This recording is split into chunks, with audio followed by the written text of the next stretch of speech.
Hello guys, good morning. Ang recipe for today ni Inday Bet ay nilagang laman ng baka. Ayan. Ito po, mayroon tayong 4 na pirasong patatas.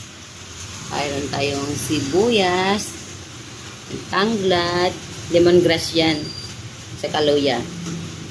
May cabbage.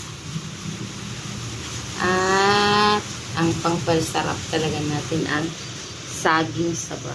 Ayan guys. Alam niyo ba yung baka ko, pinakuluan ko na ng mahigit isang oras kalahati na.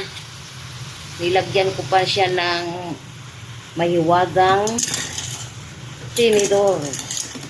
Ayan, pangpatigas daw niya, pangpalambot daw niya ng mabilis. Diyos ko, ang ilang ko na ng mainit na tubig, matigas pa rin. Alam niyo guys, natagalan kasi ako gumising eh. Nagising ako 6:10 ng umaga. Ayan. Malambot na siya. Kaya tinanggal ko na yung mahiwagang tinidor o pork. Ayan. Lalagay na natin tong kaya sabay na lang natin tong lamas natin sa patatas. Para pag medyo luto na yung patatas, masarap na rin siya. Ayan, takpan muna natin guys. Para maluto yung patatas natin. Ito na po mga kapatid. Ito na yung patatas natin. Kaya ilalagay na natin yung saging saba natin. Sarap ito kasi matamis-tamis ng sabaw nito. Lalagyan rin natin ang cabbage.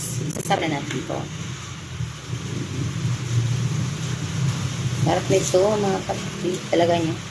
Update lang tayo ngayon. Ngayon is September 9, 2024. Burn na mga kapatid ha. Burn na ngayon. Ayan. Kuluin na natin. Kalahating kilo lang itong laman natin. Ang sarap talaga. Sabaw pa lang, ulam na. My gosh. Sobrang sarap.